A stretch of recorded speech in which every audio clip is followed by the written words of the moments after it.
We are happy to have amidst us Dr. Ashok Kumar Roy, Director, Regional Resource Center for Northeastern States. Dr. Ashok Kumar Roy is a medical doctor by profession and degree, having obtained his MBBS from Burdwan University, West Bengal, and DPH from Calcutta University. Dr. Ashok has an extensive experience in sectors of healthcare and socio-economic empowerment. His expertise covers grassroots level work to implementing policies at the top level in strengthening community-based healthcare services. Dr. Ashok's long journey in the healthcare sector first started in the capacity of Junior Medical Officer with the Health and Family Welfare Department of Tripura, and he then went on to play a pivotal role in leadership role in several state projects such as efficacy of multi-drug therapy in leprosy, rolling out the telemedicine projects as early as 2005, conceptualizing One Health sub-center in every Gram Panchayat or village council areas, like time to care approach in Tripura in early 2008. In addition, Dr. Ashok played a significant role in the WHO NPSP project under the Ministry of Health and Family Welfare, Government of India, and was the State Project Director of National AIDS Control Program in Tripura for 5 years. I'd like to invite Dr. Ashok Kumar Roy to the podium for his talk on the impact of COVID-19 in the human resource health.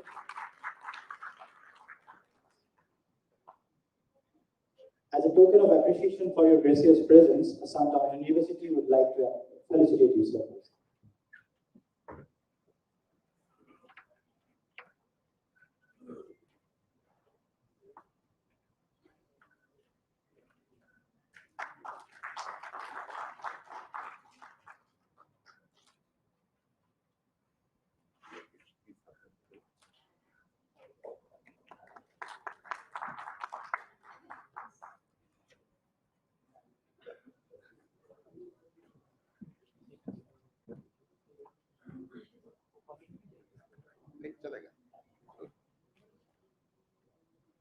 Well,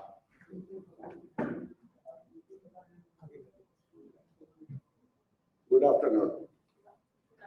I've been given the responsibility of not to let you sleep post-lunch. Very serious job. And it's a thing that what I understood, I apologize for my preoccupations in the morning. I was supposed to participate in the first panel discussion, but which I could not because there was suddenly a meeting at the Civil Secretariat which I had to attend.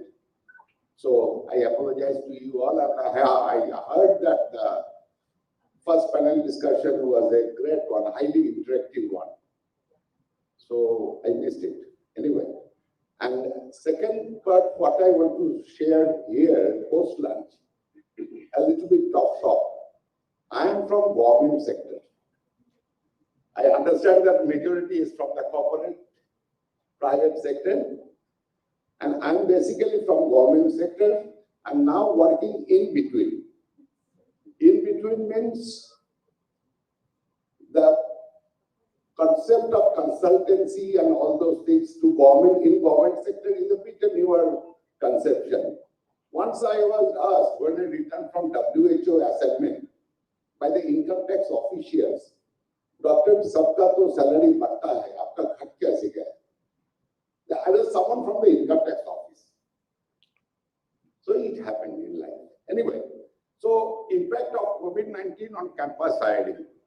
That's the topic and impact.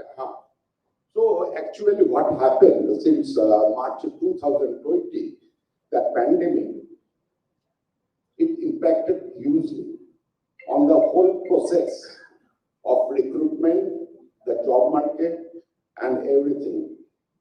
Fortunately for the health sector, it showed a boom in many aspects in the health sector, especially in the public health sector, I would say government sector.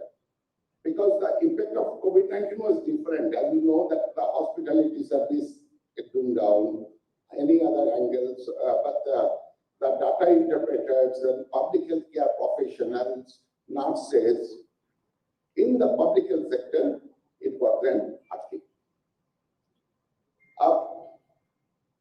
So this is my topic. WHO estimated that there is a shortage of 18 million health workers by 2030 to meet the Sustainable Development Goal and universal health care targets. And during COVID-19, the demand increased a lot for the health sector. Statistical, what of the fields, say statistical, lots of analysis used to be done during that period. Epidemiological, program managers, we recruited lots of program managers in different aspects, as well as the IT, and I'm sure all of you are aware of the community health worker. Community health worker, that is part of the universal health coverage, which we are deploying now as a promotional activity for the sub-central level, that's the lowest level of the public health sector health facility in the village, which we call sub-center. So there we are trying to convert them to the health and wellness center, a comprehensive center where we are deploying this community health center, as well as lots of clinical trials and research activities were undertaken. So this was the job scenario during this COVID-19 period. So what happened with this? What was the impact? Change in the recruitment process. The COVID-19 taught us we have to adapt. The change in the conventional method of recruitment, we have to shift.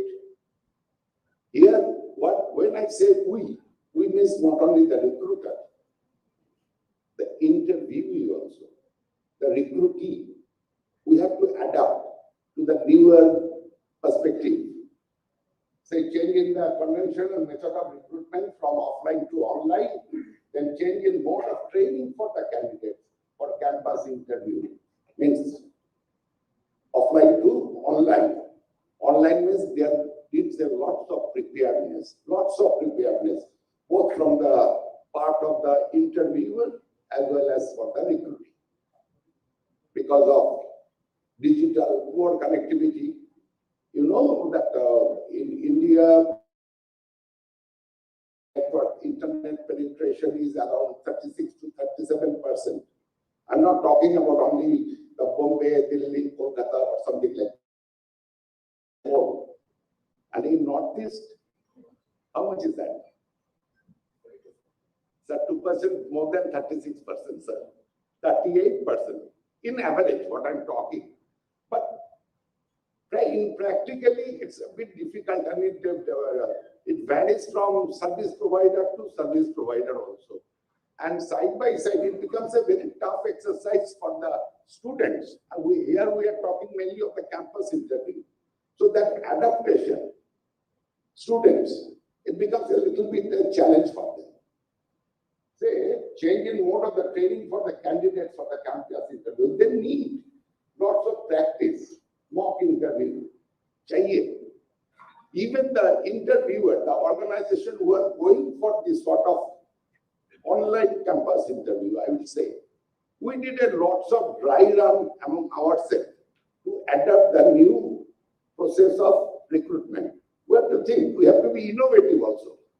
Basic writing courage to understand the English standard. And also to check whether it's a copy paste from Google search or not. Those angles are always there. So we have to be innovative. I mean to say the organization who are going to recruit. And same is the case for the the students who are appearing for this interview. Sometimes they appear with the mobile, which is not that so handy for them. Sometimes they do not react accordingly. So, adaptation of the virtual mode of the interview. In case in online certification courses, there are lots of online certification courses were there recently, spat of it. And many people who are constructing in nature, they have taken this adaptation to enrich their qualification also, experience as well, and try to use those knowledge in their own field. So there was a need for the paradigm shift because COVID-19 has changed the campus recruitment perspective. Industries, institutions, and students who are the key players in the campus recruitment process, which were highly impacted by COVID-19. But it was a blessing in disguise also. It's a blessing in the disguise as plenty of students started applying free of cost. They were applying and without any financial involvement also. Online appearance in the interview. Sorry.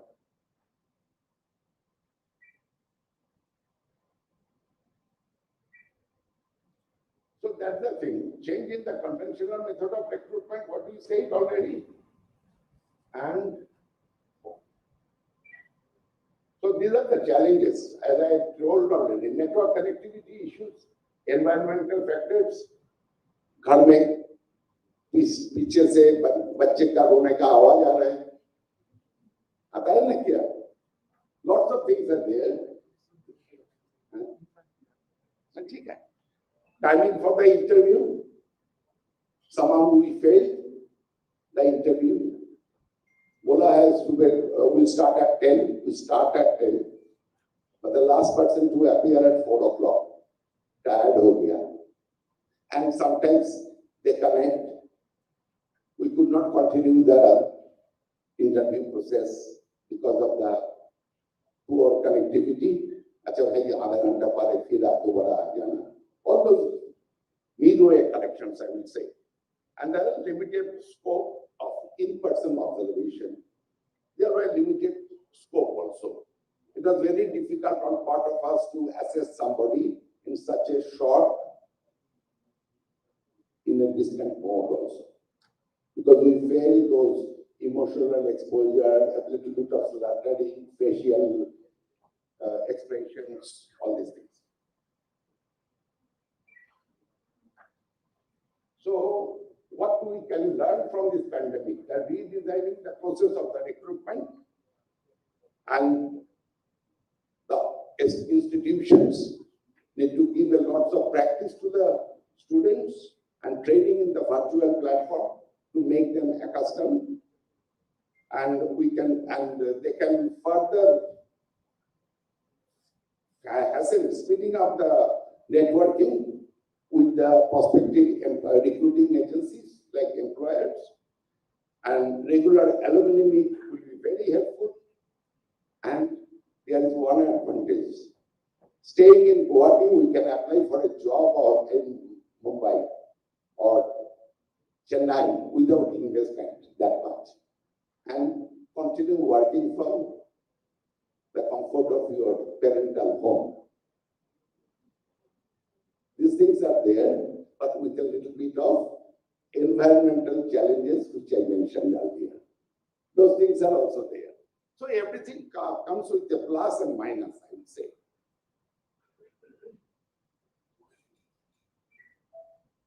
So that's all from my side. I just put it like that. And as I have said that I'm from a public health sector, rather the government sector, not a corporate sector. So my take in the whole thing, and that too from the health sector. If I would have been from the hospitality sector, my responsibility a bit. भाई बिल्कुल अच्छा नहीं लगा. Business खराब हो गया पूरा. Lots of attritions were there. Health sector, yeah, people say, yeah, health sector, their job prospecting is better than other things. So, how we react, how we respond to the any changes is inevitable. So, Albert Einstein says, it's the measure of our intelligence, how we react to the change. Change will be there. That's all from my side, and thank you very much. And thank you to the organizer for giving me this privilege to be here. I'm very happy. Bye. Thank you.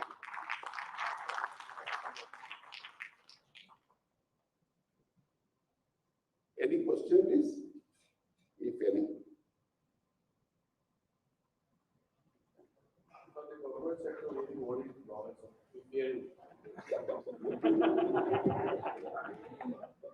Sir, ये तो कहने के लिए है government sector, corporate sector. I think I'm audible. Yes. Yeah. So we all disagree, and we cannot deny that. Well, and we all commit mistakes in both the sector, both the individuals, and we learn from our mistakes. We have to keep our target, what we are supposed to do, discharge our duty as a human being, and we learn from our mistake and do the correction.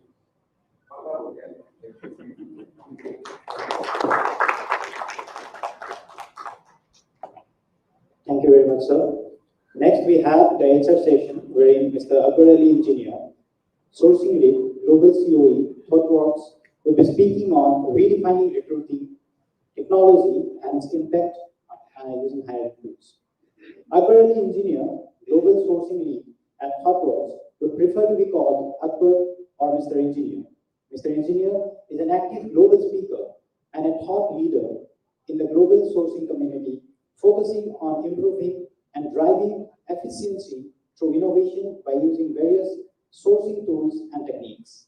Currently, Akbar has been enthusiastically advocating Agile Sourcing as it drives more efficiency, productivity, and collaboration that adds to significant business values.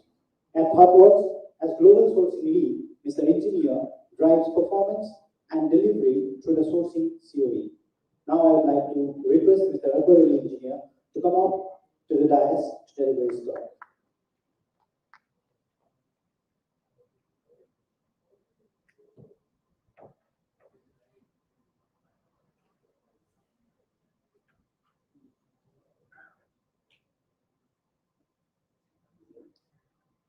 On behalf of Assam Downtown University, we would like to felicitate sir before he starts with his talk.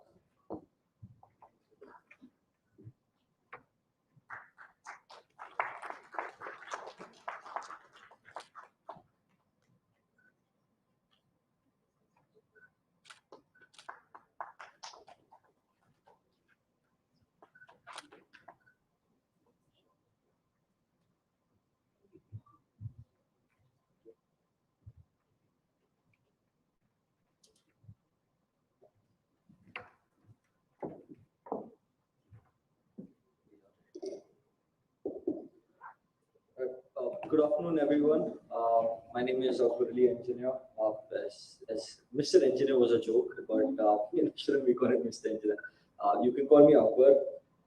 So I'm a global sourcing lead at ThoughtWorks. There are a lot of things that I do there. Start off with one is managing a global sourcing center of excellence.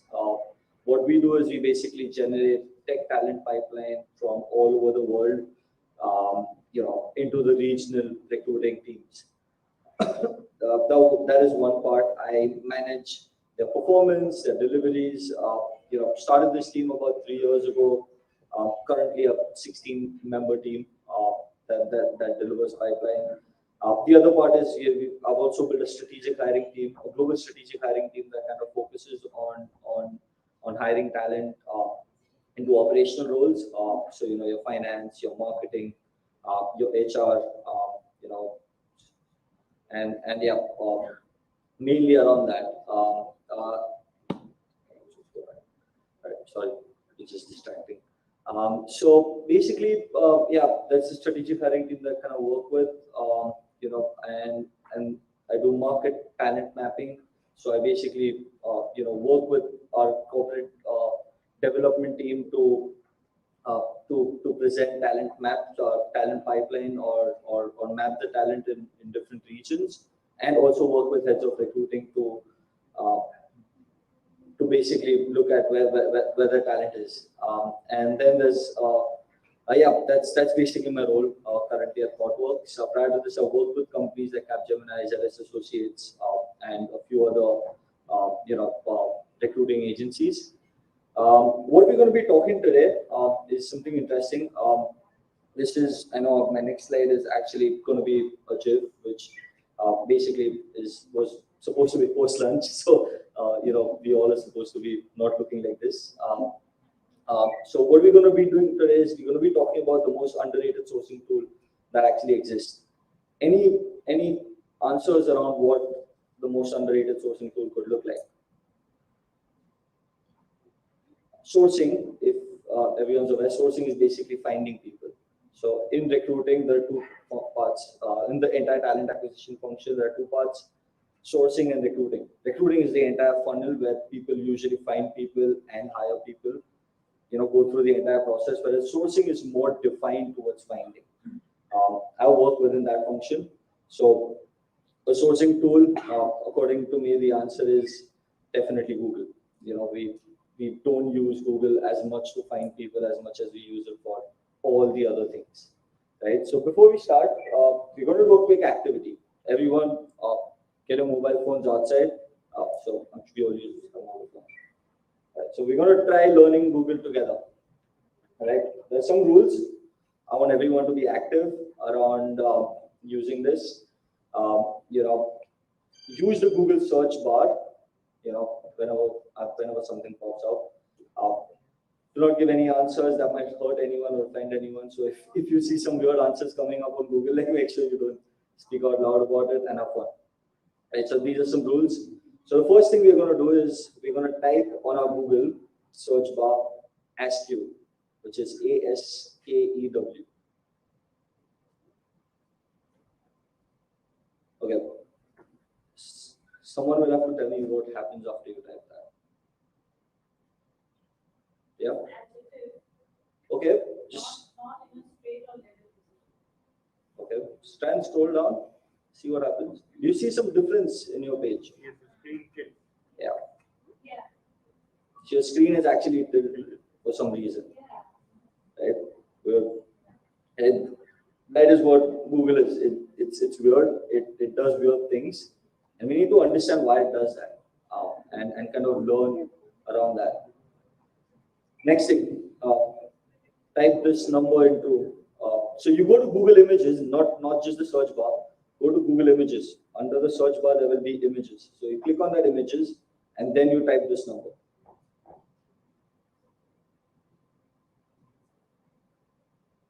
If you want, I can read it out. 241543903.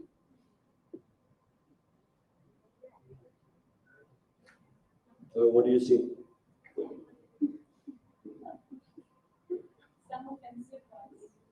Okay.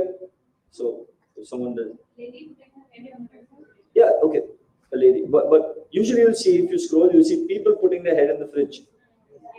All the images are about people putting their head in the fridge. You don't know why. Right? Again, yeah, it's hard to understand this. Like, why do we see such things on Google? Okay. Next thing, we type HR. Just normal search, not images. Very good.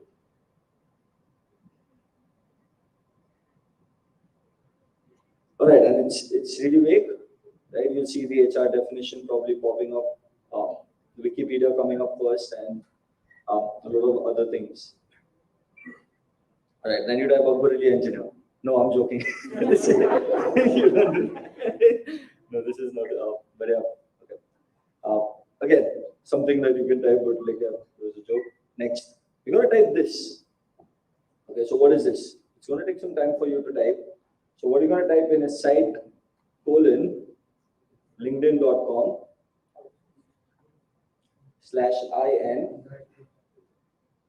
Okay, in double quotes, you put in Assam Downtown University. And then in double quotes again, you're going to put HR. This should probably give the same answer to everyone. The first result like this.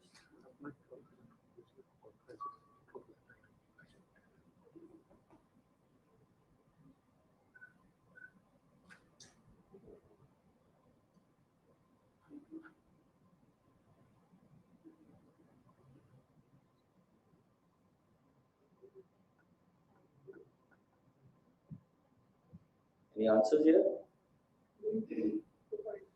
Yeah. When you scroll down, what do you see? Yeah, you just see LinkedIn profiles, right? So now, when we look at the first AskU search versus the last search that you put, or let's use HR actually.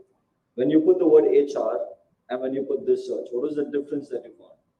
You found that it was more organized. You suddenly are able to see only LinkedIn profiles which have the word HR in it, right? So this is what we call in sourcing, we call this using X-ray. We're currently using X-rays to kind of search Google. So we don't let Google use its brain, because as you saw with the number and ask you, like, Google can do weird things, right, which you won't understand. So you tell Google, that, okay, stop using your brain. This is what I want you to search, and this is the results you're going to get. So next, what we're going to be learning today, it might be a little technical, but I'm there after the session, so you can always come up to me and ask any questions. So what we're going to be doing is we're going to be learning how to use Google's CSE. Now, what CSE stands for is customizable search engine. Now, what this does is, as I said, we are going to create a search engine that will specifically only look for things that we ask it to look for. All right. So, and again, I've learned this from a few people. So, Irina Shamveva, David Kelly, Aaron Lins. These are some amazing global sourcing leaders who publish a lot of blogs and articles. So, if you're interested in searching and finding people, learning tools and techniques, these are 3 people that I would suggest. The rest of the 2 people are my colleagues, Prasad and Charanjeev, who work with me in ThoughtWorks. All right. So let's see what Google is, search engine is. So what this search engine exactly allows. So what this does is basically allows you to create a search engine that would not use its brain. That would work on the. So you create a search engine to basically search for profiles, resumes, databases. You can even X-ray sites. Right, so this is quite sophisticated in nature. You don't really have to be an extreme programmer to be able to create this. Basically, you can create this in around 8 seconds if you try to do it yourself. What are the advantages of it? It has no captchas. We all know captchas are super annoying when you start searching on Google. Suddenly things pop up, right? So this doesn't give any captchas. So that's advantage number 1. Second, X-ray. Like the last search string that we put in was an X-ray search. So you can actually search multiple sites while creating the search engine. So you want to search on LinkedIn, you want to search on GitHub, you want to search on Stack Overflow. You can do this, using the search engine, using the CSE. Second, it's extremely customizable. So you can not just create one, but you can have multiple tabs. Like you can have your own Google for yourself, which will probably give you results that are not, to customize your results in a specific way. Second is, it's got advanced settings. So as I said, you can look at things that are not available on Google specifically, that, the ads and all of that kind of goes away. Based on certain refinements that you put in, you will be able to kind of get better results pages. So currently Google, like basically what it does is it rates the pages based on the keywords and the clickbaits, right? So you wouldn't be able to see all of that. This is basically going to give you the results of what you are looking for, and it will probably rate it accordingly. And then unique operators. So as we just used the word site, was basically I'm telling Google that do not search on any other site besides LinkedIn. So like that, you can have multiple site searches put in on Google, and again, it's extremely helpful. There are some drawbacks to this as well. You cannot see more than 100 results in one page. You cannot. It is a little confusing. You might get lost while creating it. The UI is quite old, so probably the first time Google users would probably see the UI quite similar to that. You would see, as I said, it's technical, it's tricky. You can get lost in the features and just by creating it. And yeah, you cannot search for over 10 sites. So you have to create multiple search engines. You have to create multiple CSEs. If you're hiring for developers, if you're hiring for QAs, if you're hiring for BAs, PMs, you got to create these multiple search engines. But yeah, it's extremely helpful if you don't have a Naukri license or a LinkedIn license. So what we're going to do is first we're going to create a CSE. 4 steps: you go to the CSE page, you go to add a new search engine, and you type in the URL or the site that you want to search, and you press create. That's how simple is it. And it takes 8 seconds only to be able to do this. We're going to go a little advanced in this as well. So like you can see, this is how the programmable search engine looks like. It's called CSE. You create an account, you get started, and you need to log into your Google account. So usually for sourcing, I've kept a separate Google account. I don't use my Google account, which is associated with my Aadhaar card or something. I try and keep it away from that, and I kind of for all my tricks and techniques, I kind of use a separate account. So I would advise you to do that. Second, you click on add. So you click on add, and then you enter the URL that you want. So we are trying to search your LinkedIn. We will only X-ray LinkedIn. You want to see this. So how do you want your search engine to look like? You would see it on like LinkedIn X-ray CSE. So that's what I would name it. And as soon as I click done, my search engine is created. How the search engine would look? This is how my search engine would look. On the right, if you can see, there's this little bar that comes up. Now, when I type in there senior software engineer Java in quotes, now why I put a quotes in between senior software engineers, because there are 3 words together. Now, when I put quotes, what Google does, it will not take senior, and it will not give me junior and all the other alternative words. It will specifically give me senior software engineer as 3 words. And when I scroll down, I'll be able to see only senior software engineers from LinkedIn. Like the last search we saw, it will be only profiles, because I put an IN at the end of it. So this is one amazing way of creating CSEs. Now we're going to do a little bit of an advanced version of how do we use this in a day-to-day of finding developers. So we start off with keywords. So what keywords are basically, this is not something which everyone needs to put in, but if you put in, this will basically look for other keywords around the keywords that you have put in your search bar.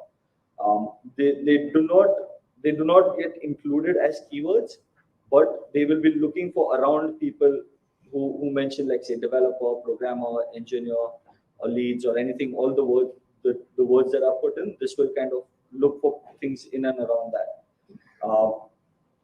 It does increase your ranking of pages as well, so it won't give you any irrelevant results. It will give you relevant results. And yeah, if you want to, like for example, if you're putting just the word engineer, now when you put the word engineer, you probably see Upperly engineer popping up somewhere in your search result, and that's not something that you want to see. So hence this kind of removes all the other irrelevant search results. Second is refinements. Now refinements is another part. These are some advanced filters of the CSE.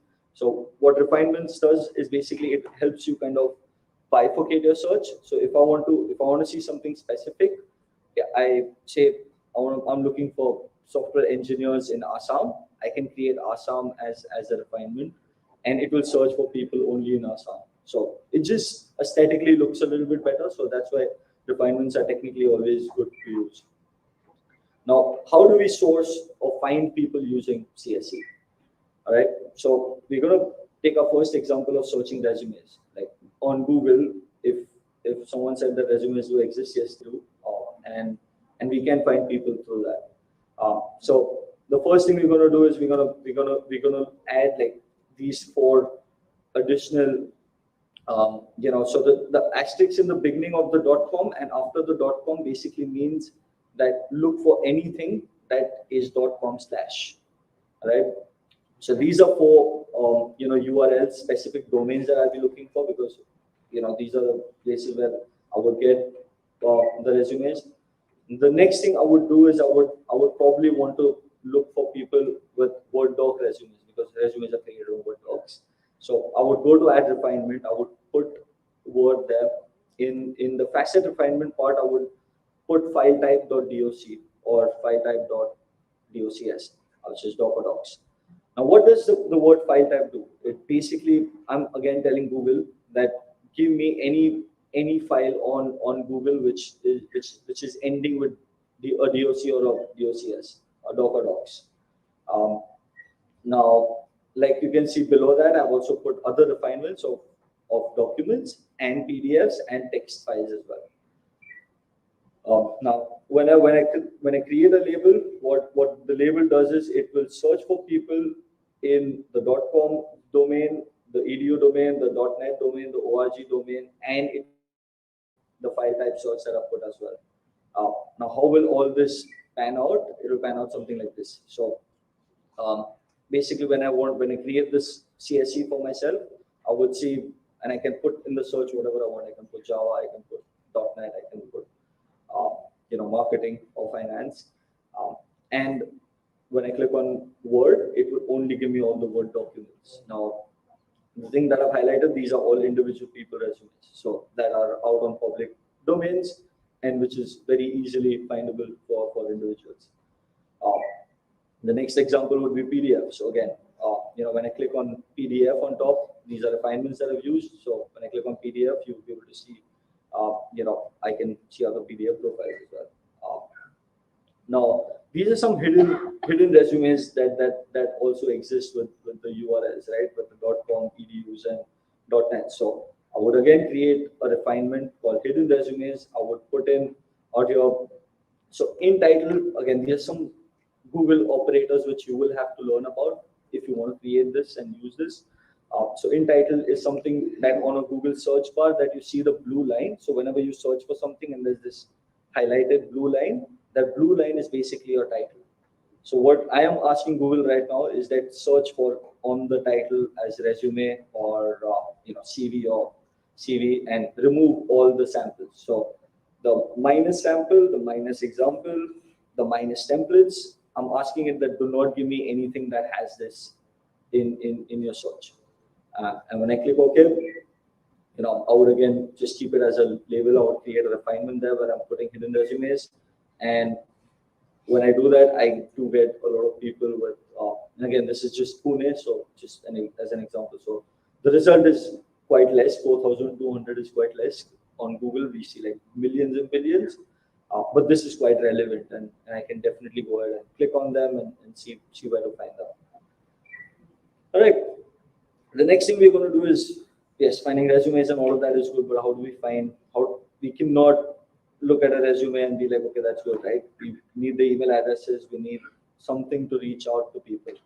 Otherwise, yeah, it doesn't make sense. So now what we're going to do here is we're going to look at LinkedIn, we're going to X-ray LinkedIn, and we're going to find LinkedIn profiles with specific email addresses in them.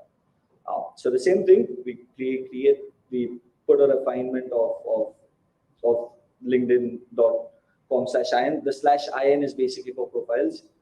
I put in the name, I named the refinement as email. So I know that I'm looking for emails, and what I've done down in the facet refinement is I put in @Gmail, @Yahoo, @Hotmail.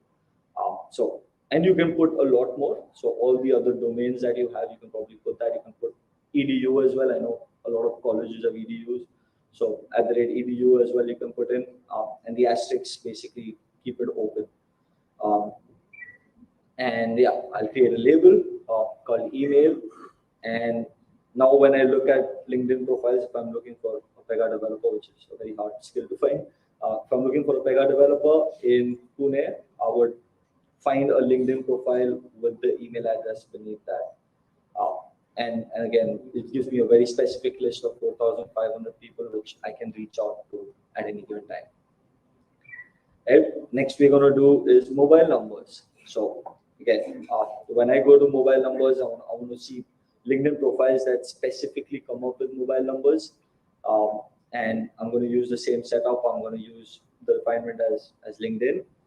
I'm going to label it as mobile. I'm going to put, now here the specific keywords that I've put in is call me, WhatsApp, reach me, contact me, So whenever people put in these keywords, technically there's a number attached to it, right? And yeah, I'm gonna create a label, and this is how it looks. So you can find people with a mobile. So for everyone who's scared that, oh, how can I, if I put my mobile number, can anybody find it? Yes, they can find it.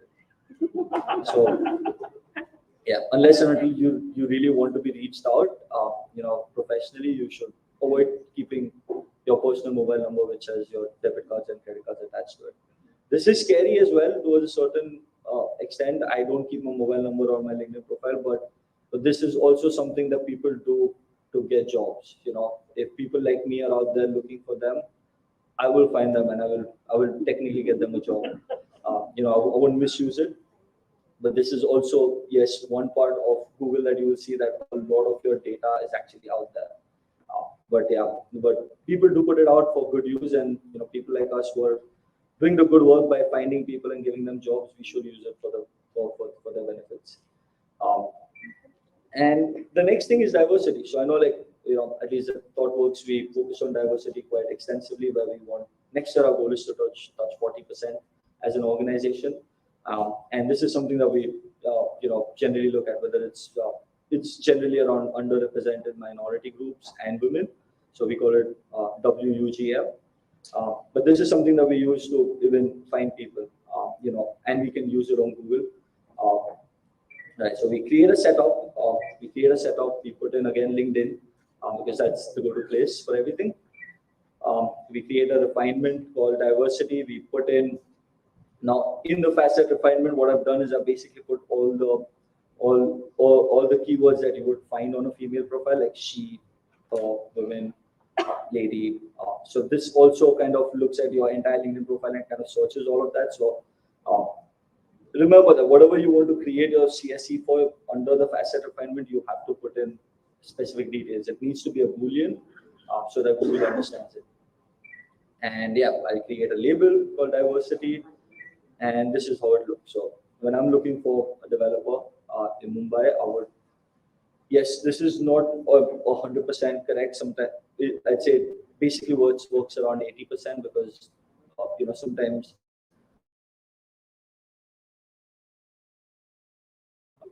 it web scrapes the entire page, and in that if someone else has mentioned she or her, in a man's profile as well, you probably be able to see. But generally this works to refine, because there's no way of filtering diversity on LinkedIn or on Google. So hence this is extremely helpful if you are looking for diverse profiles. Next is image search. So you can also set up an image search on your CSE. When you go in, all you want to do is toggle on. There's a toggle on button at the bottom, which is the image search button. And again, you can use your same set of features. You can use the same refinement filters to get in, image results onto your CSE. Right, and that's how it would look. And yeah, if I'm looking for full stack developers in Pune, I would basically see images. Which, if I'm looking for diversity, this is extremely helpful to identify. I know we have different genders as well now, and we should be careful about identifying them as they. All right. So what are the things that we can use CSE for? We can use CSE to X-ray, GitHub, Stack Overflow, Kaggle, all the websites that we want. If you want to find people, they exist somewhere they have trusted that company to their database, and if Google and most of the companies allow Google to index their pages. So Facebook is indexed, LinkedIn's indexed, everything's indexed. And if it's indexed, like for people like us who are not creeps, and we find people to give them jobs, this is an amazing way to find people. Yes, this can be misused, and hence I do not go out in any other session or any other conference and give out these things, because this is something which can be misused. So if we are giving jobs to people, we should use this in the best possible way to find people. And yeah, I mean that's pretty much it from my end. As I say, you can connect with me post the session. I do speak a lot around sourcing tools and techniques. I'm also currently advocating for Agile Sourcing. That's another thing that we have implemented, the ThoughtWorks. We use, so ThoughtWorks is an organization where we have Martin Fowler, who was one of the co-authors of the Agile Manifesto back in '99. And since we have been using Agile for the last 20 years, it's pretty much, you'll find it everywhere, whether it's HR, whether it's finance, whether it's a security office, they all use Agile as a methodology to be more efficient and productive. And for our recruiting teams as well, we've seen this working extremely well. So if you need any guidance around that, how to implement, what are the challenges that come across, I'm happy to talk on that. But yeah, I think that's pretty much it. Thank you. Any questions? I know we have some time. Very interesting. I want to ask some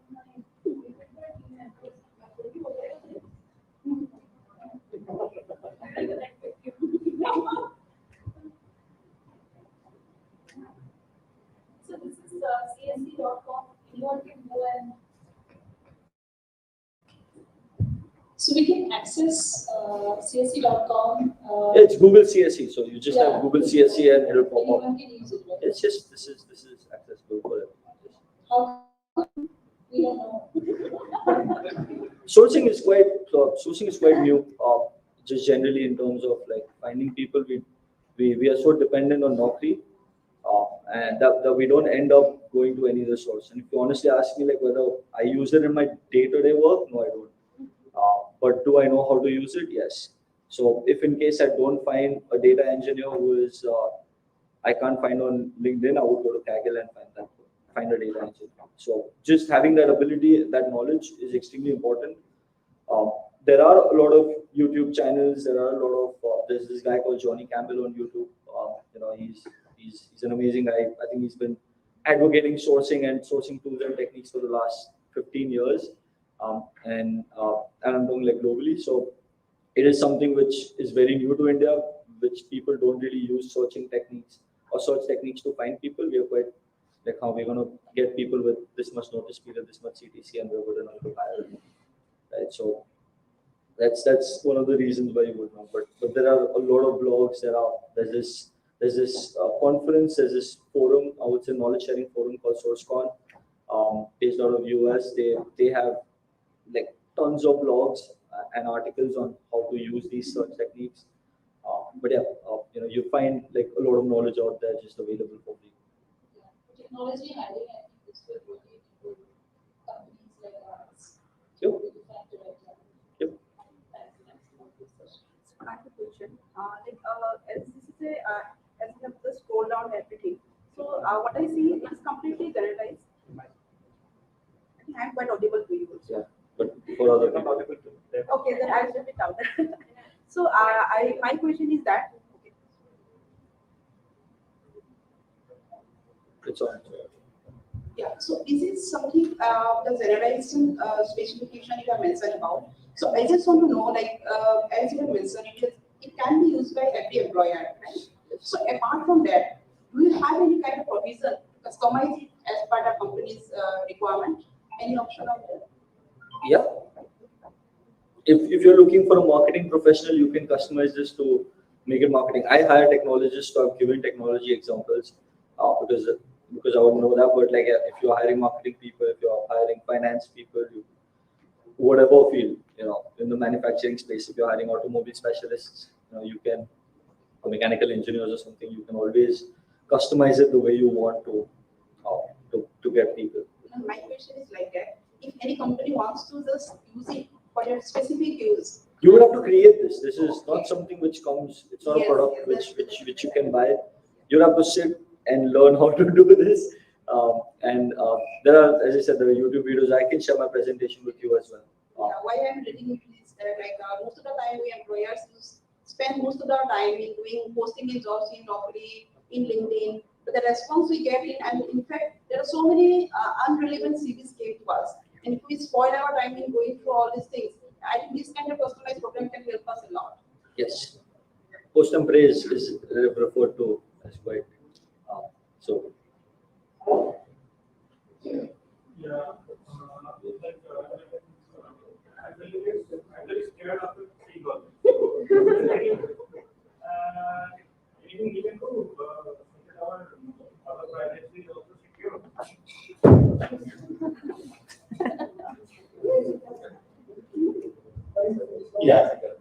So I just wanted to know, is there anything to show? Yeah. All websites have settings where you can avoid your profile being indexed by Google. So if you go, so for example, if you go to LinkedIn, you go to your settings, you have an option there to toggle your Google indexing off. So Google will not index your profile. Okay, so next part, any basic which we should follow, because as a layman, I don't know. Don't stress so much, man. Like if something would have happened, it would have already happened, and you would probably take actions accordingly. But it's not scary for it's why I've shown this is extremely helpful for people who want to hire people, and this is more for them. But yeah, for you, if you're scared about your data and all, that's an entirely different topic. Continue. We had taken some matters who has told you about online class. So if somebody somehow hacked there, is there any? No. This is not hacking. This is basically searching Google. So if I search for your name with your education background, the company you're working in, your data will be there on Google. Right? You can't do anything about it. It's already there. It's just that I'm specifically finding things. So I'm asking Google to search for things that I specifically want. It's not like this can be misused. As I said, it can be. But if you would have, it's not, your credit card information and all of that is not on Google. By the way. So at the most people can do is contact you.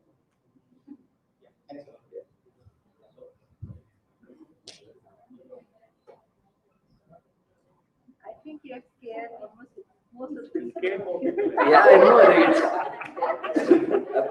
I've seen this reaction before. Many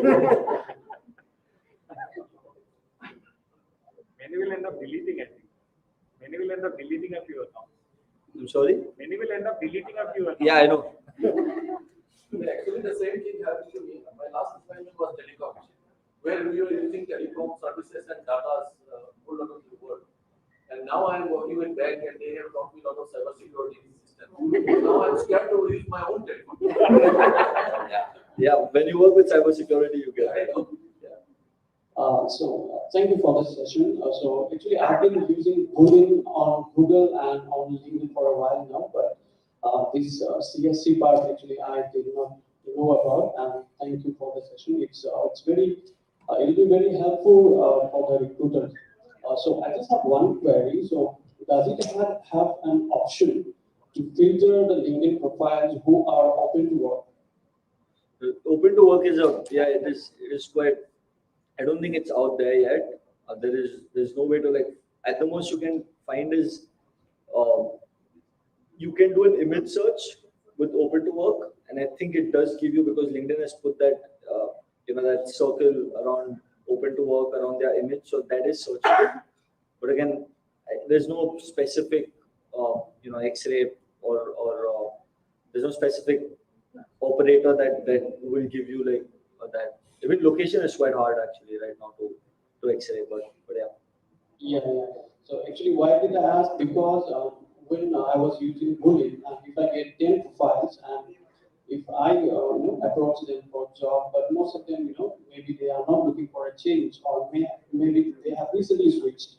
So it will be a great help if there is an option for filtering the profiles who are actually open to work.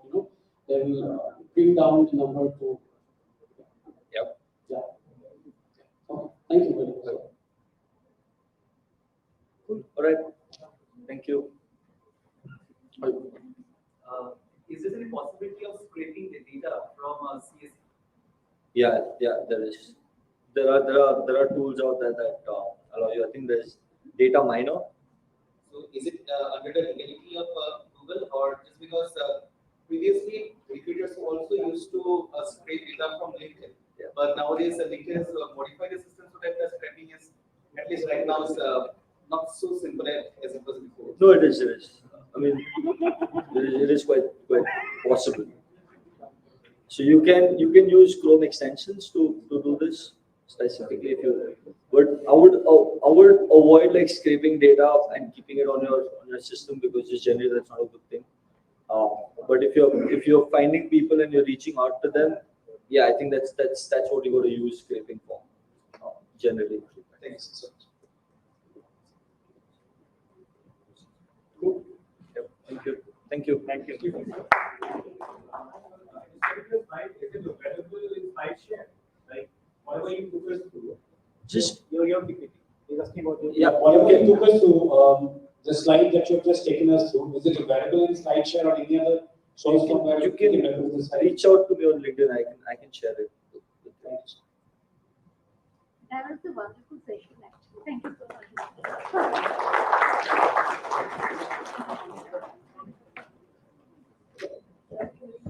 Thank you so much, Mr. Akbar. I believe after Akbar's session, no HR sitting over here can go out of here and say like you got nothing. And this is my thought. I think Ipsita and Rimzim will be worried because they are a placement team. If everybody starts using this, what will happen to our campus in recruitment? So definitely that was a very interesting session. Thank you very much for being here with us today and enlightening us with all these techniques that HRs can use for recruitment. Now we are proceeding towards the second panel discussion. So I'd like to introduce to you all the group of panelists for this session. Our first panelist is Mr. Pradeep Sharma, Chief People Officer, Northeast Small Finance Bank. Pradeep Sharma is currently in the capacity of CPO, Chief People Officer, at NESFB, Northeast Small Finance Bank. Pradeep has extensive experience of over 35 years in human resource function across multiple sectors such as FMCG, telecom, manufacturing, service industry, teaching, coaching, and banking. He has multifaceted exposure in various nuances of HR and has served key responsibilities in planning, business development, recruitment, retention, conflict resolution, change management, administration, and transformational projects, thus encompassing a comprehensive human resource experience. I'd like to call Sir up to the dais, please. May I request my fellow colleague to kindly come speak, please.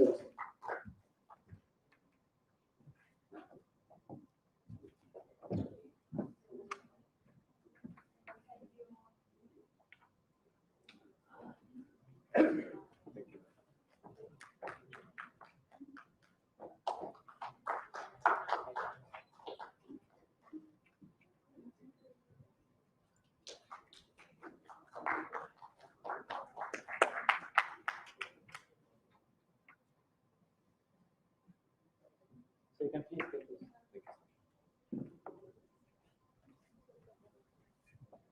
Our second panelist is Reni P. Kashyap, HR Manager, Britannia Industries Limited. Reni P. Kashyap is with Britannia Industries Limited as Factory HR Manager at Chandrapur, Guwahati, and has been instrumental in setting up the entire infrastructure at the new factory, including recruitment of a workforce of 1,500 people. Her role consists of monitoring the entire gamut of plant operations, looking into operational issues, and collaborating with external environment, maintaining a healthy and cordial relation with local administration and nearby villages, and reporting to the central and regional ERT. Reni has 19 years of HR experience, mostly having worked in factory settings of organizations like Hindustan Lever Limited, Imami, Wipro, etc. Prior to her HR role, Reni was in the aviation industry for 7 years. She believes in bringing cheers to the workplace with warmth and genuine human touch. I'd like to welcome you, ma'am, onto the dais. May I request my fellow colleague to kindly felicitate Reni P. Kashyap.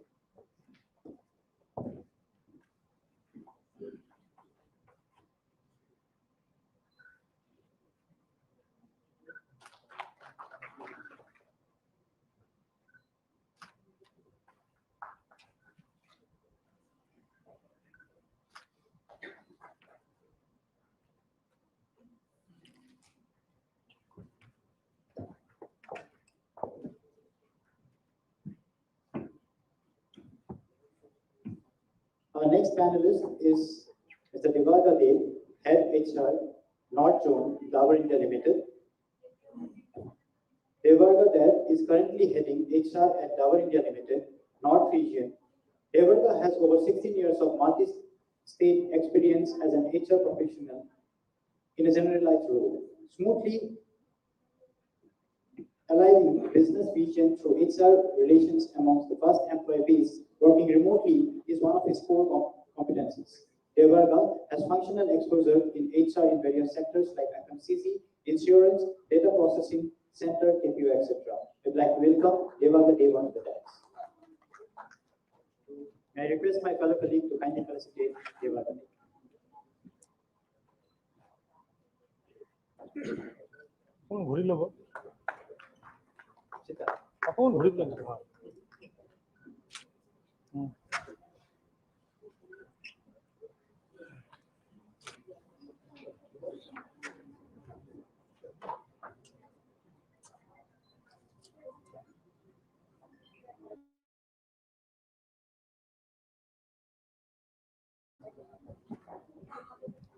Our next panelist on the list is Dr. Anil Kapoor, President, Meghalaya Cements Limited. Dr. Anil Kapoor, currently designated as President, Sales and Marketing, is heading the sales department of the three cement plants that are Meghalaya Cements Limited, Cements Limited since its inception in 2006. Dr. Anil has obtained his PhD in Operations Management from ISBM Calcutta. He has a passion for interior designing and uses his free time delving deeper into the subjects. May I welcome Dr. Anil Kapoor to us, please. I'd like to request my fellow colleague to kindly felicitate Dr. Anil Kapoor.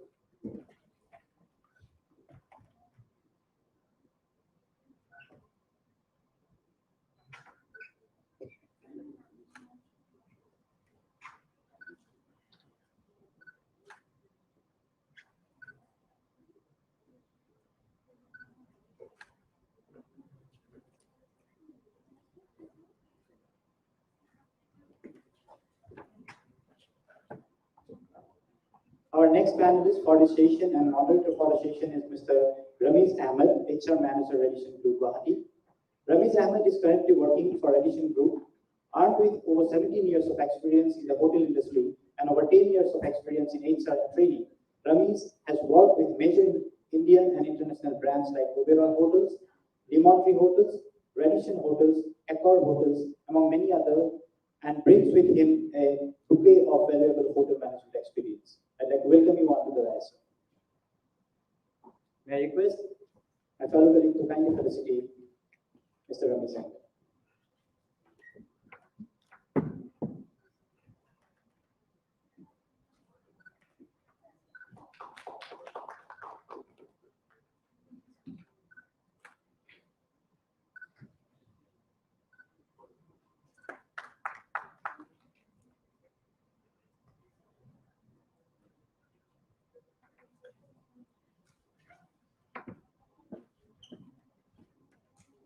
Our final panelist for this session is Aparajita Barua, Area Manager, HR, AdtU Birla Fashion and Retail Limited.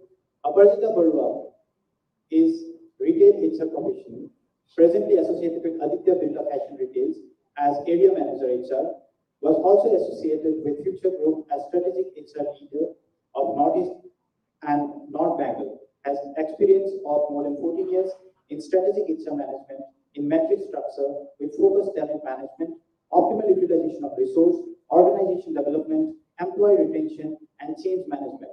She is also an NLP master coach and certified handwriting analyst from Handwriting Institute of India. I'd like to welcome Aparajita Barua to the dais.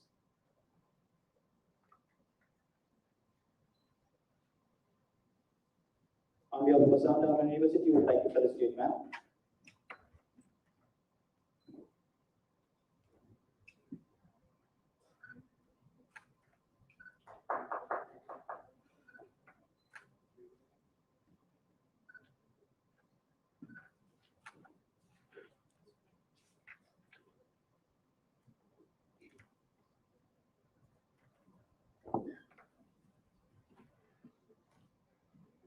I would now like to hand over the microphone to Mr. Ramesh Ahmed to kindly moderate the session on impact of COVID-19 on campus hiring, digitalization on campus recruitment. Please, sir.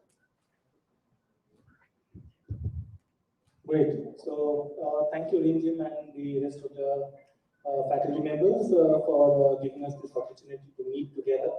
With so many colleagues who are from HR coming together, just think about the kind of man-hours that we are putting into recruitment and probably thinking about how to recruit in the most effective way. Unfortunately, as of yesterday, 7 p.m., I was in the hospital and I was being treated, and I had just come out of the surgery. Now, the reason why I'm telling you this is not because I want some sympathy, but it's an industry where I realized that has also been affected a lot by the COVID.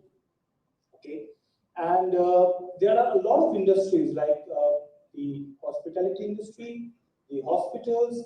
Probably Rini would also be understanding that because she is coming from a manufacturing industry, and probably ma'am will also understand because she's into an industry which requires a lot of manpower and a lot of people, which is a labor-intensive department or a labor-intensive industry.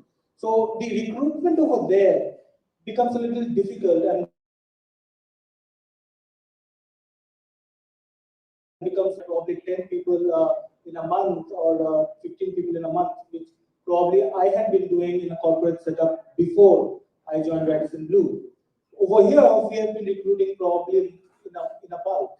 And over here, digitalization has taken a major role in this, and we probably try and shed a few lights on that.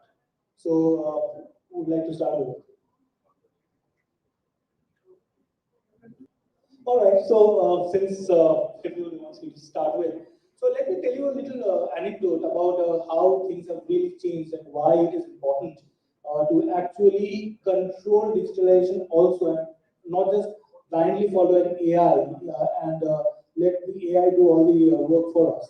So before this, I was working for another Indian brand, and they had a kind of a tool which they were using to basically screen employees. So I got into the system, I kind of started rolling out the system, and I told them that, okay, this is what the prerequisite is, and that you kind of answer these questions, and basis that we're going to take a call on whether to interview him personally or whether to take another Google call or a WhatsApp call. So one of these gentlemen calls up and tells me that, sir, I said, yes, I have a question. I'm giving this test, and he's asked me a question for which I don't have an answer. I said, but I'm not supposed to tell you how to answer that. It's upon you as to how you answer that. Then he says that, but sir, how can I answer something that I've never experienced? I said, you have to imagine that. No, but sir, I can't imagine that. Please allow me to tell you the question. I said, okay, tell me the question.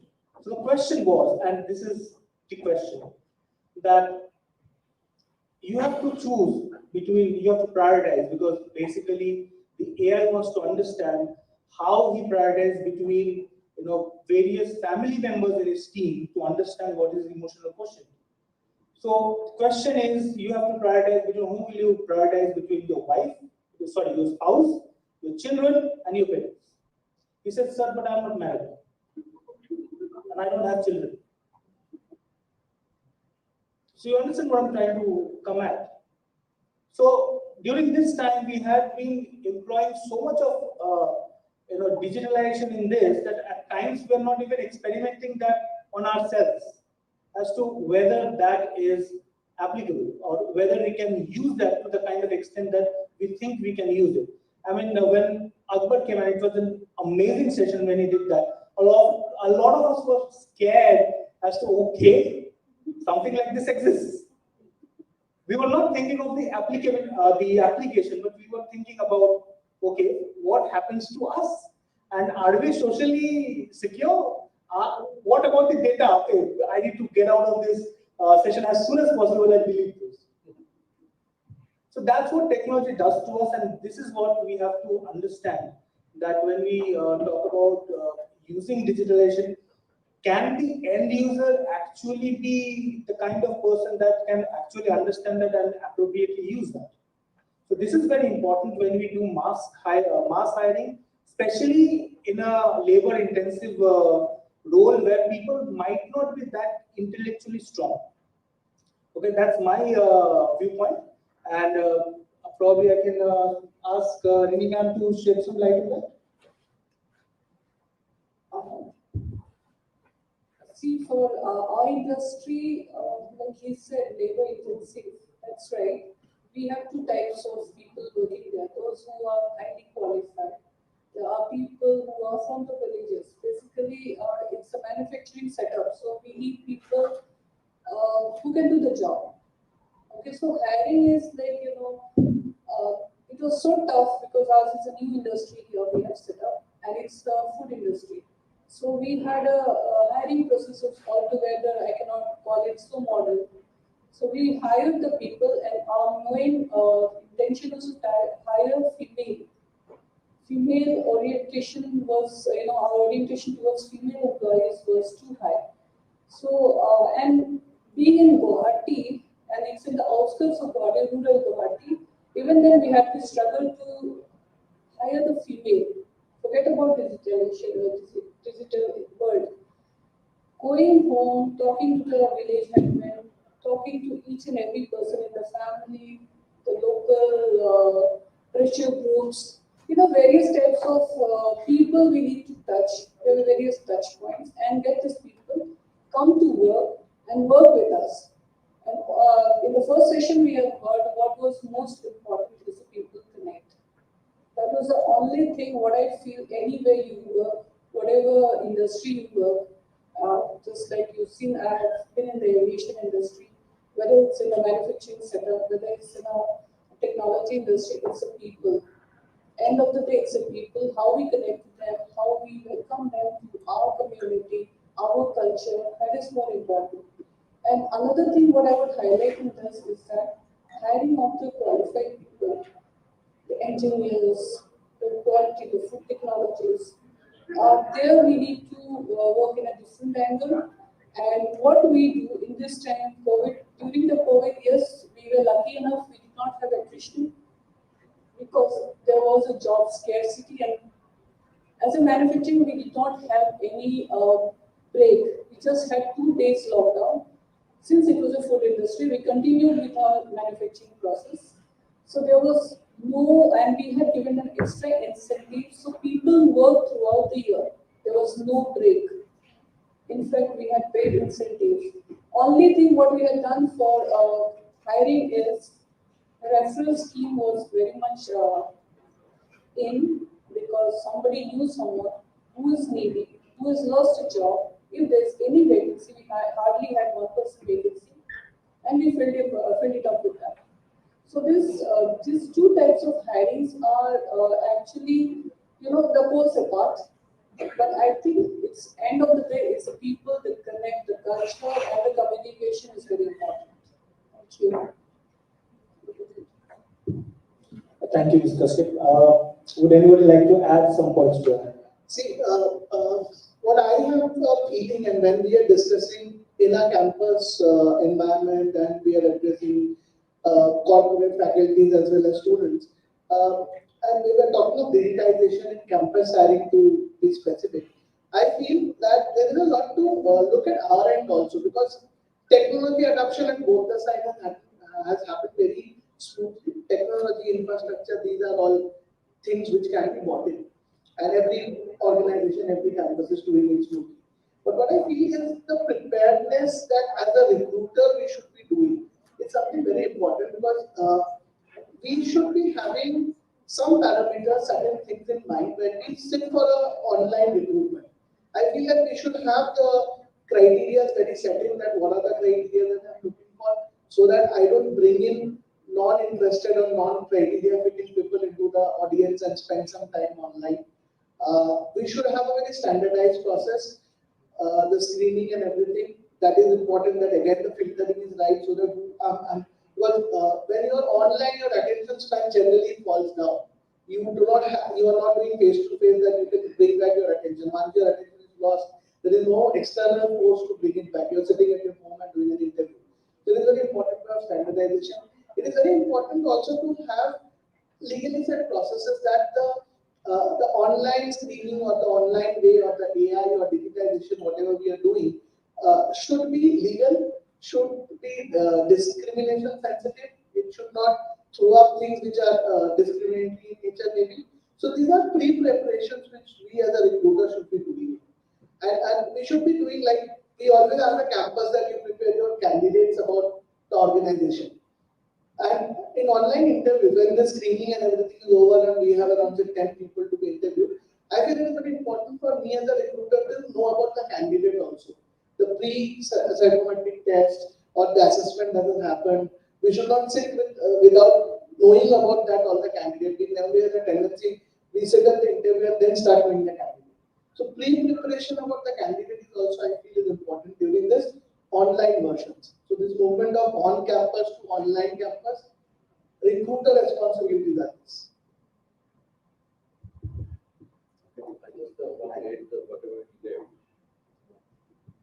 You see, there's one thing I had seen the last couple of months which is happening on online, is that more than the interviewer, interviewee is much prepared because they are exposed to the technology. They know technology much better than us, so they are equipped to the technology. And also there are certain interface happens in the institute itself, so therefore aligned to the technology part. And every institute has a huge technology lab. They have computer lab and then latest internet they have, latest all infrastructures they have. So therefore, as you rightly said, it's preparation from the recruiter.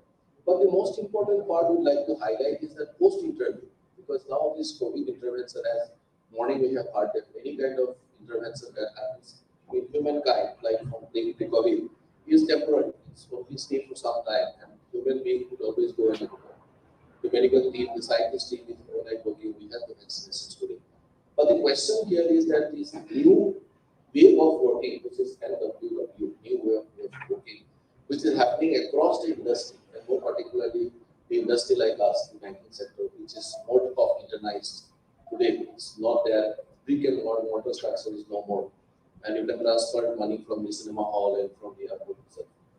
Like this kind of technology, and more people are working on work from home kind of a culture. So therefore, this technology interface has to be redefined. I mean, if I refer my earlier company, Unilever, they around 80% jobs are now work from home. They say, and in the process, what happens? The industry, like TCS, has also done a lot of work from home culture. And in the process, all the industries also having huge saving because they have flexi working. There is no infrastructure involvement is there, so therefore huge saving on your cost of production or cost of reduce the talent for the services you provide. So therefore huge changes is coming. And in the morning itself, I say that the customer is young customer. So their lifestyle has also got changed. So they also everything wants at home. Today, doorstep delivery is the way of life. I mean, you buy things through internet. You buy ticket, air ticket through internet. You transfer money through internet. So the entire technology phase has gone and see change. So therefore, the recruitment, post-recruitment part, whether it is online or offline, I think it is a physiotech kind of a thing which is happening in the market and across the world. And more particularly, we should understand through this interview is one part. If we know the COVID situation since it is online courses, so therefore, morning itself, the professor said that it is half-top kind of a thing.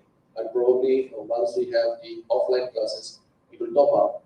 Like my niece who is studying in Xavier University, she said, we have been turned as COVID batch.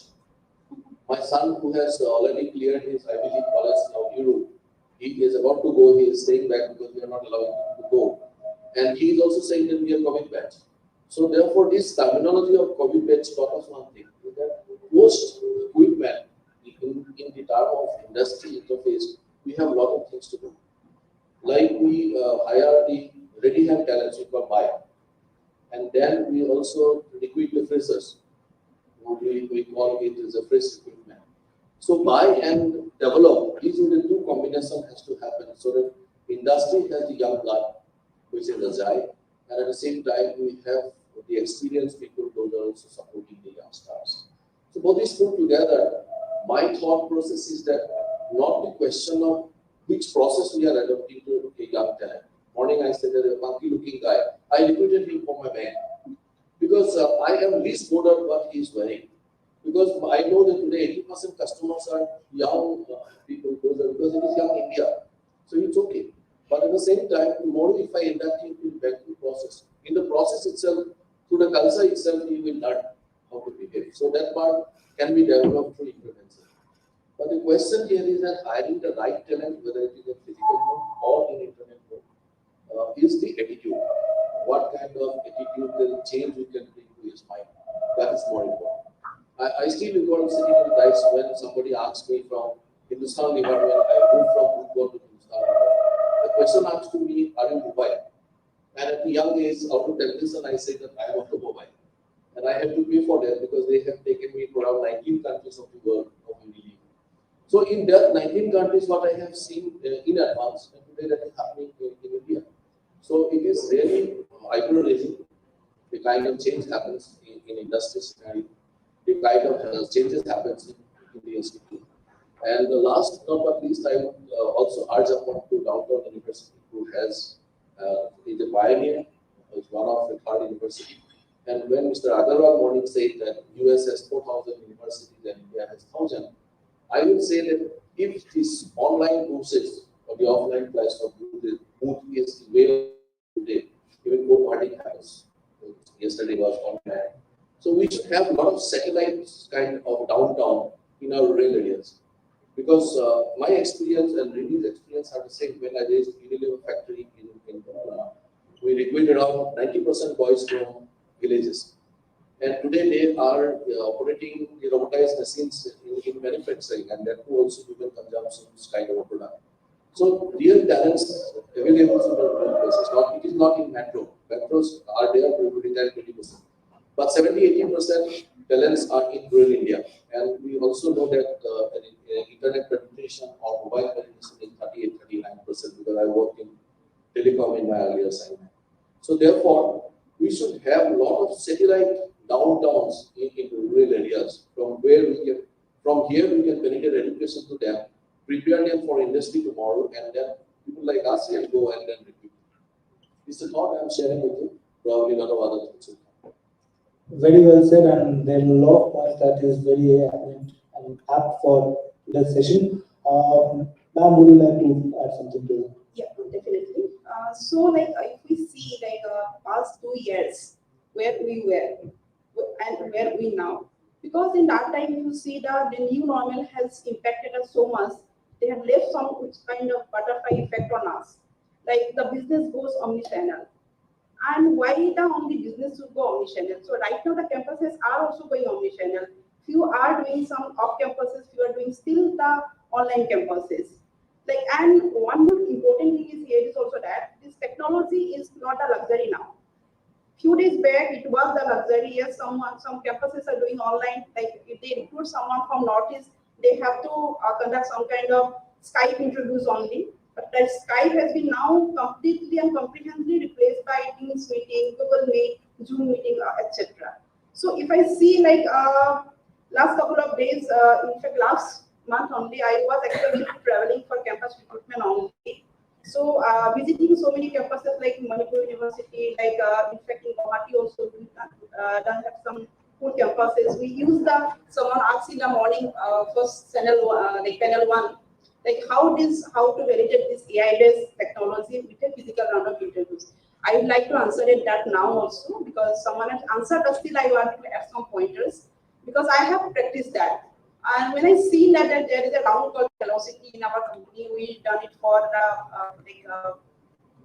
previously we do it for our software employees, but right now we are experiencing in our campuses also.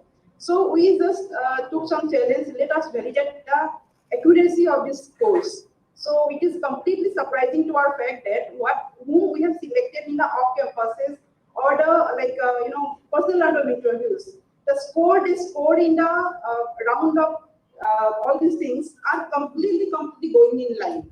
So that is the trueness of the technology who is actually driven us to a different world altogether. Because and in fact when I was even describing in the campus, like this is the round you have to go through, I was just using the terminologies, asking them to download the app, and within 5 minutes, few of them just answered, ma'am, this domain knowledge has been completed, I'm ready for the video round now. was quite surprising also. So now if I see in the, who are the stakeholders involved in this entire campus practices, the TPOs and the employer, and yes, of course, the students are the partner to that.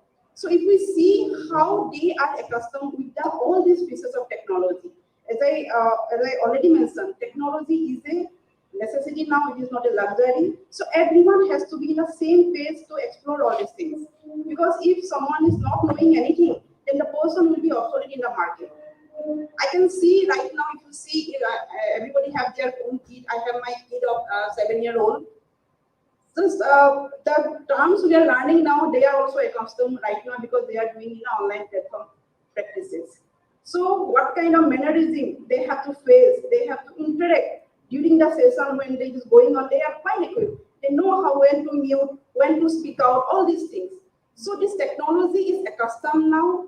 We are in the age of different world. So we should be practicing it large. That is my opinion. I think there are so many things to be shared on. It will be a couple of things will be around and exploring. So here I just starting my thought out here to explore others. Okay, thank you. Hello. I think I've learned a lot with the session already sitting here, and I thank Downtown University for giving me this opportunity and honor to be here.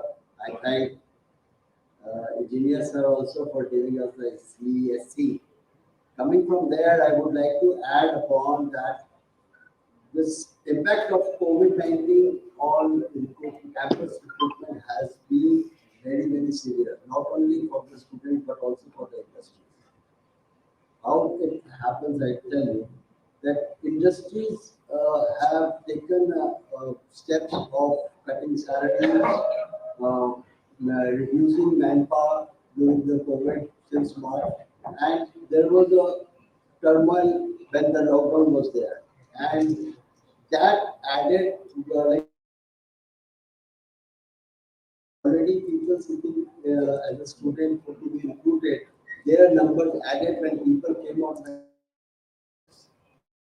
This situation has become really vigorous when you find that people are not there to work and you are also not getting the right candidate. In the way, like I would say, we have selected in the company candidates who have come for an interview on the online with jeans and t-shirt. Maybe I called him to the office. He's coming in a slipper, highly educated.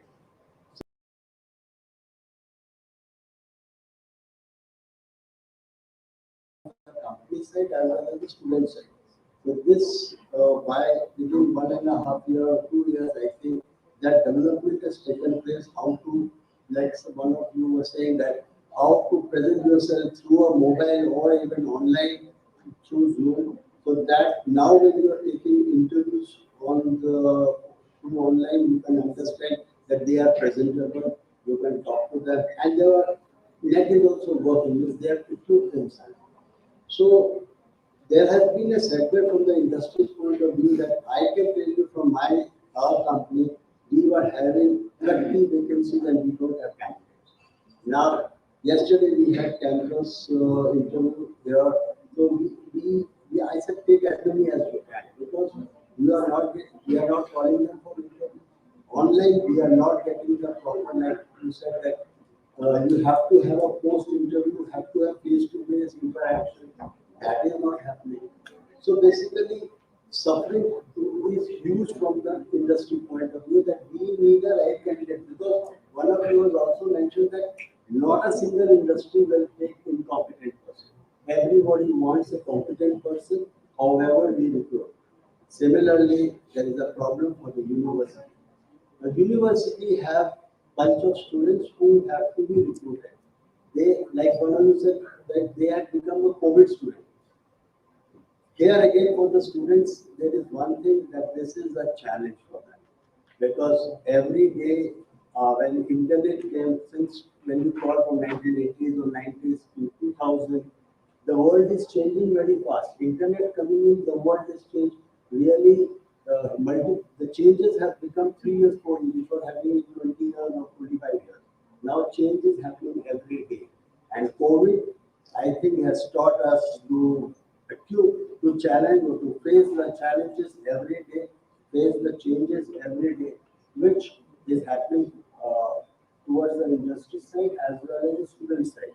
So I would rather put it this way, there is no defined structure as of now that this can be done and they can be recruited either for the industry or the university. There is no defined formula. I think HR people are working very hard to get the right candidate for the company because they have to deliver and they just cannot have anybody. So for the students, I would say if they were doing 100 every day to get a job, now they have to work 200 to get a job because they have to become more equipped, they have to face bigger challenge because the HR person from where he used to recruit did the series of recruitment.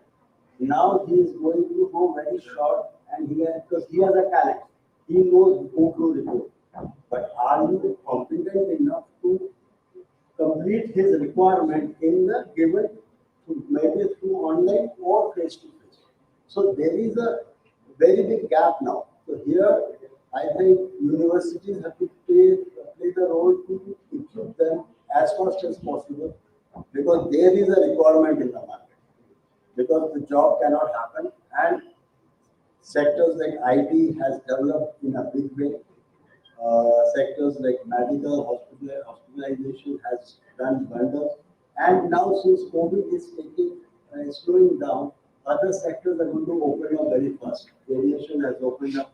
So now this new sectors which have developed, plus this is going to create a vacuum in the market. And there will be, and I think I'm grateful that this kind of exercise is being taken up just after the COVID. I think the only university has done this. Otherwise, this gap was not felt till you do this. When you come up here and you can understand it.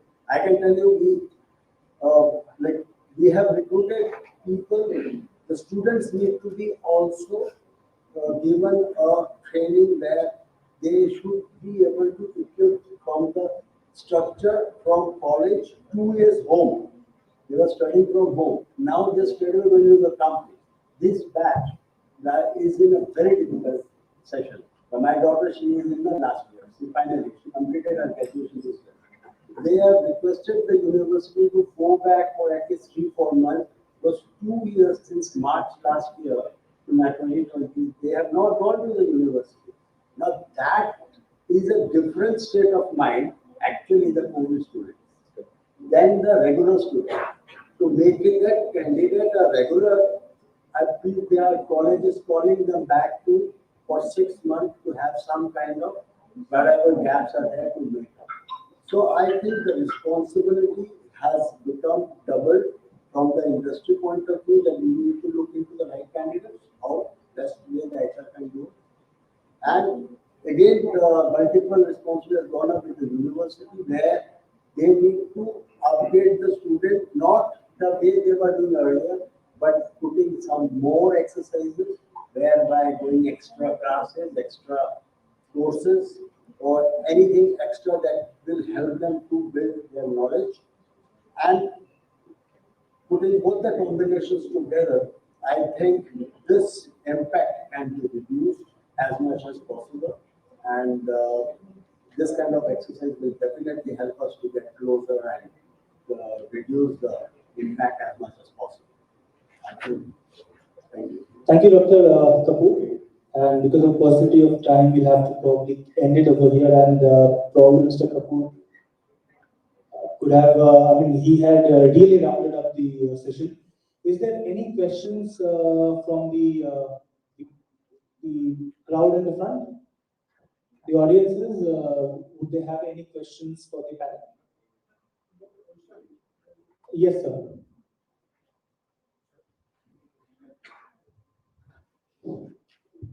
It's not a question.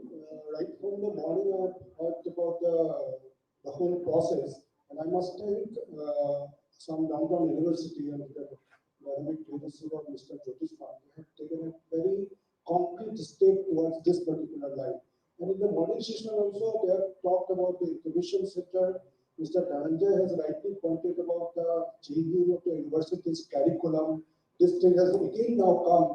Mr. Tridib has rightly pointed out about the satellite centers of long-term university. What I'm trying to say, and right now Dr. Kumar has rightly pointed out about the recruitment of the right person, Kapoor, right perspective. So now it is our duty of the educational institution to supply those particular persons. So like that, what I'm talking to Dispur also, to start in some incubation center, apart from the normal coaching, and that has been promulgated by the new education policy also, by the Prime Minister. So that has been given. So what I request you that this type of incubation center for us again, so just for example, next decade, EV is coming up in a right perspective. It is now whole world is controlled by the EV. That means electric vehicles. So now what are the related perspective are there? Now one of my startups, a young startup, he's taken up this thing, okay, perspective of the startup EV centers. So now not only the manufacturing of the EV, there are so many other related activities are there. So if the university can take up those kind of things, so that that particular company or the companies like you, they can recruit those persons. Then in the Northeast perspective, more than 800 tea gardens are there. The tea waste the caffeine can be made out of tea waste, but we don't know that this kind of thing. So from that point of view, university have to take the lead for those kind of things, so that our young person are coming up and the companies like you, they can recruit you. So you can give the requirement. So these are our requirements. Based on our requirement, the educational institution can go for the incubation center, and the incubation center again supply those things to the youth. So this is my perspective, and thank you very much for organizing this kind of thing. Actually, sir, the entire purpose of bringing this satellite kind of setup. See, any kind of a job, just imagine a job, a machine operator. The job skill profile for that particular technician is always 100%, because machine is built for 100% production. So what is the capacity loss happens? Capacity loss happens due to wrong raw materials, technological interference like electricity supply shortage, breakdown of machine, etc., and so on and so forth. So 20% minus efficiency, 80% we normally work in any kind of setup. Probably now I have left manufacturing many years ago, probably it is 85-90%. Now what is the gap between is 20%? The better contributor is the person's skill profile. But if somebody interview me today, if this one interview me today, he will be satisfied my capacity or competency or skill probably somewhere around 70%. तो बोलेगा 30% TD को देख लेंगे, उसको पढ़ा लेंगे, उसको Harvard भेज देंगे, उसको एमडीपी करा देंगे, वगैरह करा देंगे, 30% का 10% आएगा. Like that we require. Let me confess it. Now balance 30% or 20% what we do our L&D process. We take the inputs at the time of interview of every individual, and then we put them various simulations, and then also we have certain indices, then appraisal process, then on-the-job training, then we try to reach the gap of 20%. By the time we reach 10%, by the time technology, customer requirements, everything got changed. So again the process started. So it's a vicious cycle. Of course, we make a lot of compromises at the time of interview. That's why reason I have also given my example. But the question is that how much you can minimize, because the country or the world or the customer demands is moving in high pace.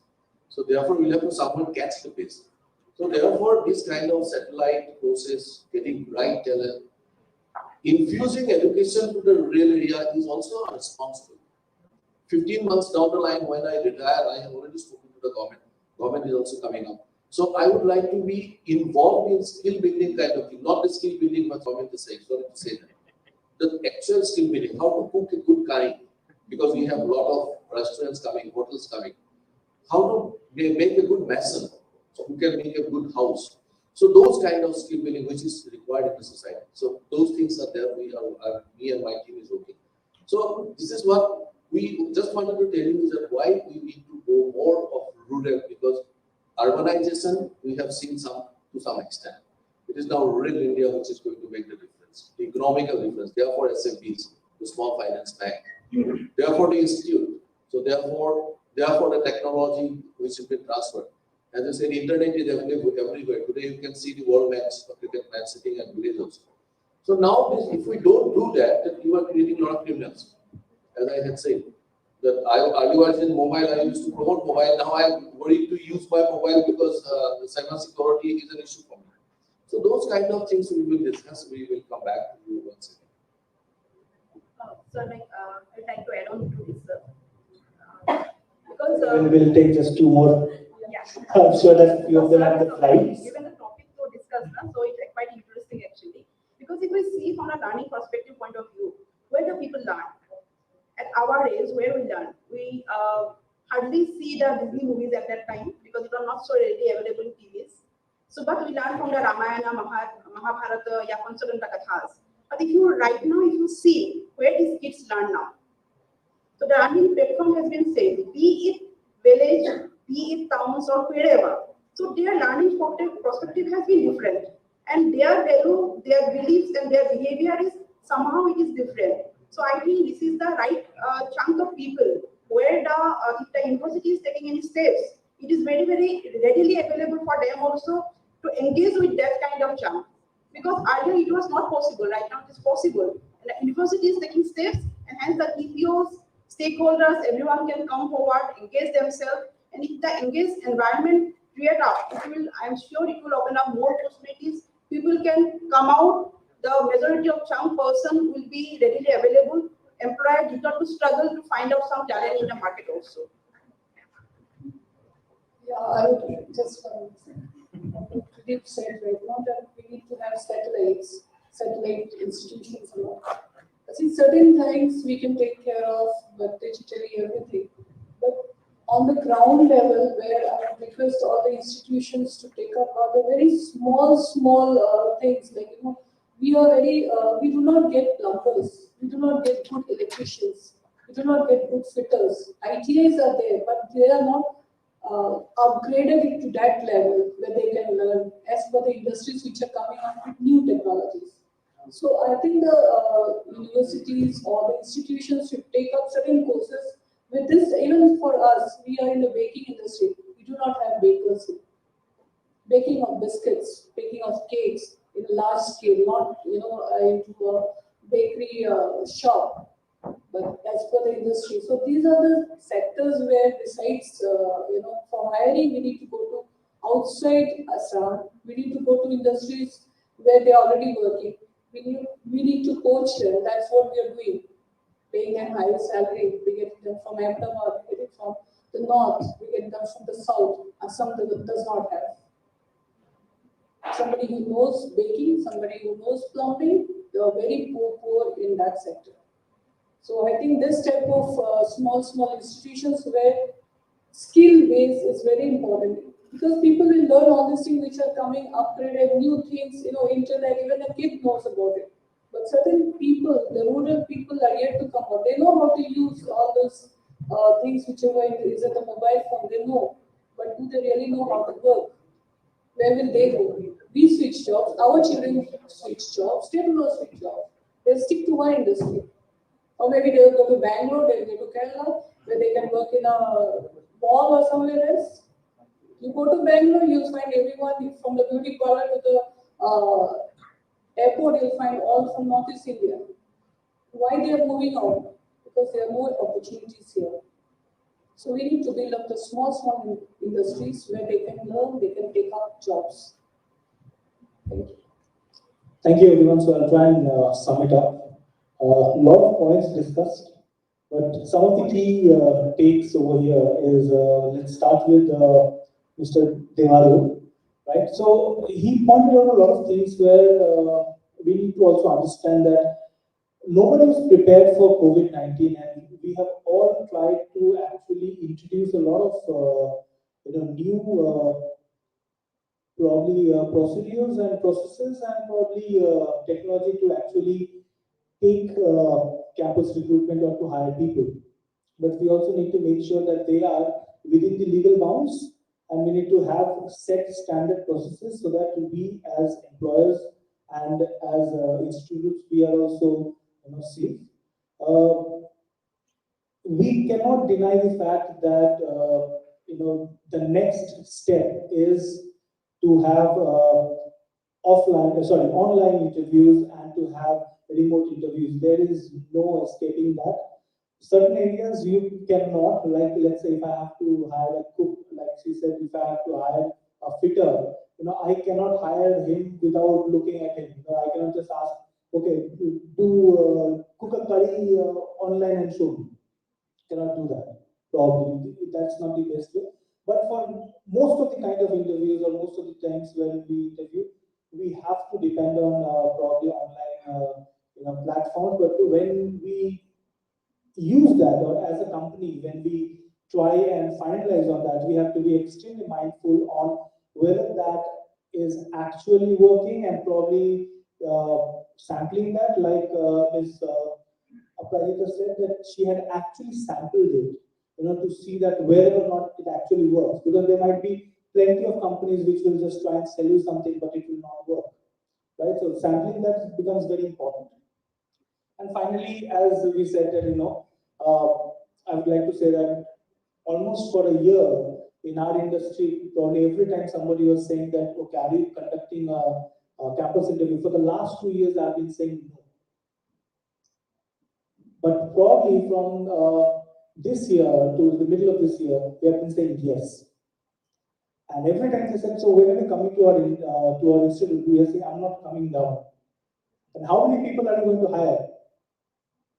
I used to say that, no, I'm not going to hire, I cannot give you a number. And the third question was, then why are you saying that you are hiring? I said, I am hiring. And how am I hiring? Okay, so it is not going to be the traditional campus recruitment that probably happens where somebody comes in and we have a number in mind because we have a very optimal number, and if there is an attrition also, we know that this is the kind of attrition we're going to have, and we're going to hire 30 people. We can't do that this time. So this time it will be sporadic hirings. We'll be in touch. And we're going to tell you that, okay, now I have requirement of 6. Can we set up some interviews for people who have not got probably offers? So the setup has probably changed a little bit. Instead of taking a flight and sitting for the whole day and taking an interview, now it is much more flexible where we interact with the candidate and the candidate says that, okay, sir, I think I'm having a problem with my Zoom. Can I do a WhatsApp call? And we have a choice of saying yes or no. But at times we have to understand that there are genuine cases and we have to probably say yes, right? So that is the way forward, being more humane towards getting the people, trying to understand the person that we're trying to hire. And I'm sure that that person is going to join the company. And that is how the campus recruitment has to be probably taken ahead in batches, probably if we can't do it together. So that is where we're going to try and end it. Thank you, everyone, and thank you for listening to us.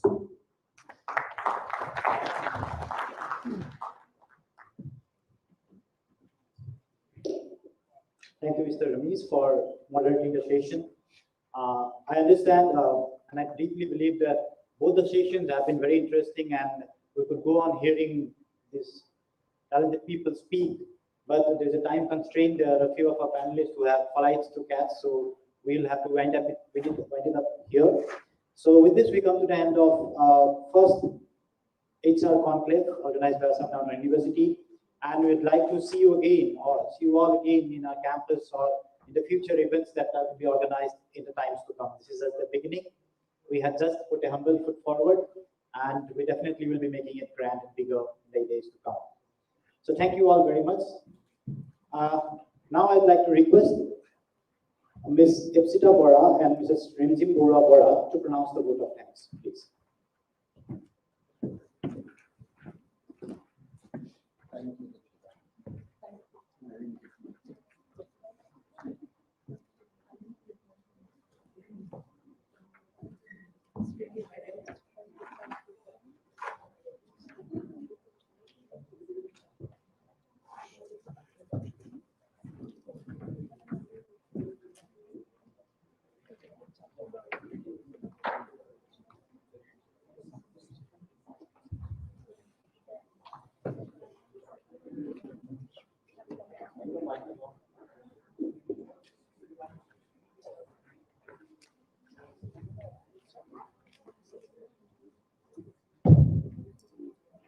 Good evening, everyone. As we wrap up today's event, I would like to thank all the panelists of AdtU HR Conclave 1.0 from the bottom of my heart. On behalf of Assam Downtown University, I wish to express my gratitude for sharing with us your valuable time despite your such busy schedules. We feel immense joy to have the opportunity to successfully conclude the HR Conclave in its very first edition. Being the first today, it will be always close to my heart, and we look forward for continuing this valuable collaboration in future editions of HR Conclave in the years to come. Good evening. Let me take this opportunity to thank all the panelists once again. Somar Chaudhary, Hubali Bodhakur, Dr. Nikhil Agarwal, Dr. Anil Kapoor, Dr. Ashok Kumar Roy, Akbar Ali Engineer, Rahul Dunkar, Pradeep Sharma, Rini Pikaisha, Devarga Dev, Ramiz Ahmed, Dhananjay Majumdar, and Aparajita Barma. I thank each one of you for your active participation. I feel extremely fortunate to witness the deliberations and listen to all the insightful discussion that transpired today. The session has enlightened us all. I would like to thank this opportunity to thank all the trustees, Vice Chancellor Sir, the support teams of the university, and my friends and colleagues from various departments, without whom it would have been an uphill task to organize such an event. I would also like to thank Mr. Briganta Hardwaz for smoothly moderating the event. Let me end by borrowing a quote from Albert Hubbard, who was an American writer, publisher, artist, and a philosopher from the 19th century, but his ideas are more modern than ever. One machine can do the work of 50 ordinary men, but no machine can do the work of one extraordinary man. Thank you once again. We look forward to meeting you all at our university campus. I would request everyone to head towards for tea.